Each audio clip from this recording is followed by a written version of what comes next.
PRISMA maturity targets guide how deeply each control must operate to demonstrate adequacy. PRISMA, which stands for Policy, Process, Implementation, Measurement, and Management, defines 5 levels of maturity. Each level represents progression from having documented policy to achieving full cycle management with continuous improvement. Strategy involves identifying which controls must reach higher levels based on risk. For example, identity management or encryption may target level 3 or 4, while low-impact administrative policies may remain at level 2. Setting these targets up front ensures resources focus where assurance value is greatest. PRISMA does not punish partial implementation. It highlights growth potential. Mature programs view these targets as performance goals, building evidence of governance evolution across assessment cycles.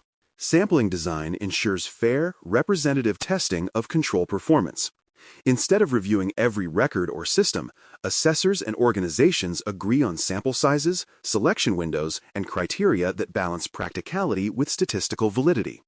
Sampling prevents assessments from becoming exhaustive while still providing credible assurance.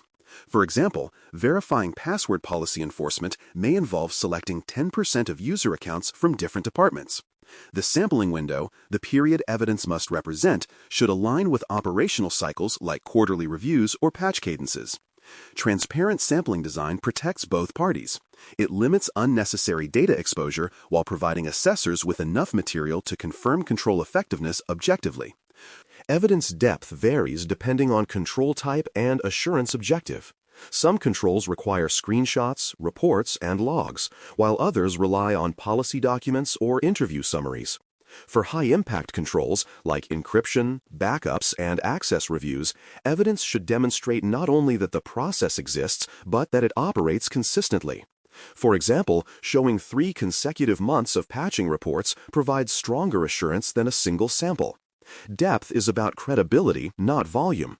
Too much irrelevant data can obscure the story, while too little invites doubt. Balancing evidence depth and clarity ensures assessors can trace proof directly to control intent without unnecessary complexity. Inheritance plays a pivotal role when provider assurances are involved. Many organizations rely on shared infrastructure, such as cloud hosting, data centers, or managed services, where certain controls are already implemented by the provider. Inheritance allows entities to adopt these controls rather than duplicate them, provided valid assurance artifacts exist.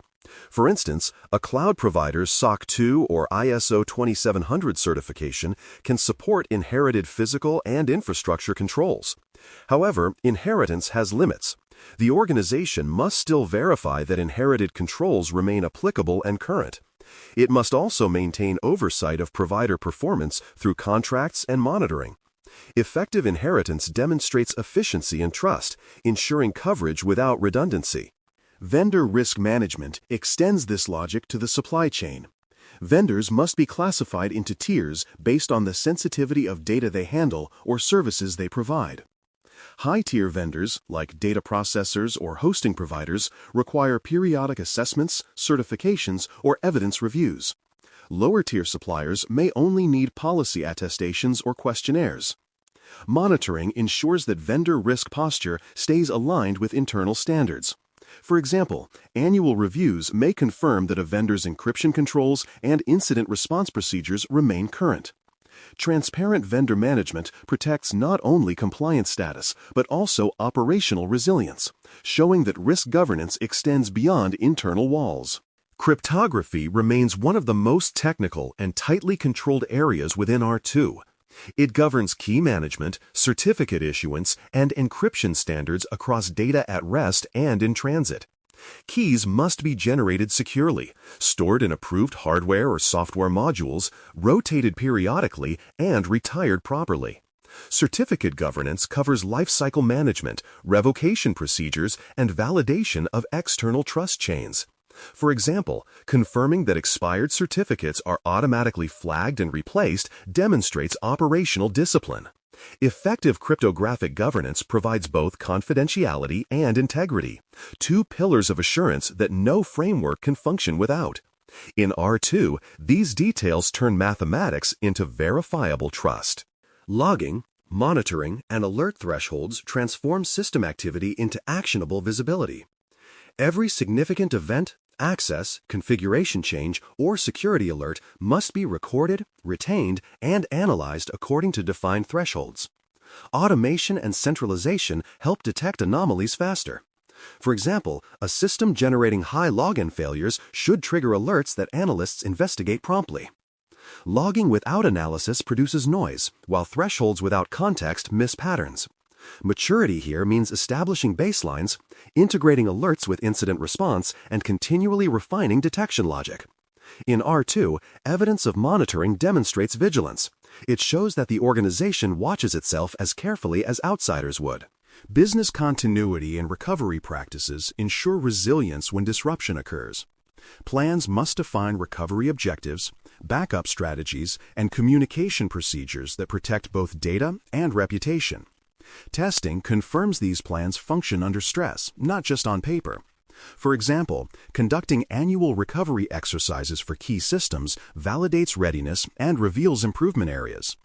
Business continuity in R2 is not a one-time test, it is a living capability that evolves with organizational change.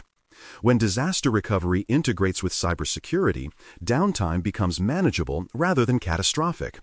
This readiness reassures assessors and stakeholders that continuity is engineered, not assumed. Incident metrics and root cause analysis complete the operational loop. Tracking mean time to detect, respond, and recover provides quantitative insight into incident management maturity. Metrics reveal bottlenecks, while root cause analysis ensures lessons convert into prevention.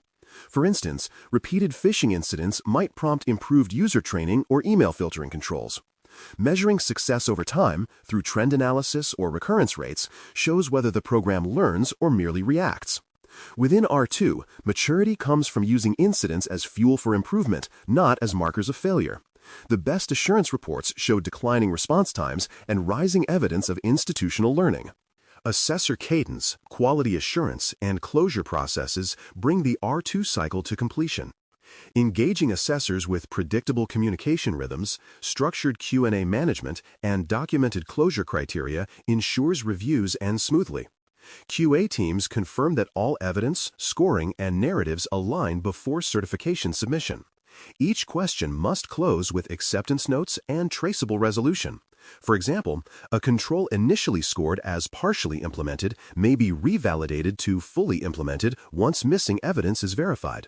This cadence demonstrates readiness and transparency. Strong assessor collaboration turns finalization from anxiety into confidence, reflecting that assurance has become both a process and a partnership. Clear and controlled finalization ties the R2 journey together.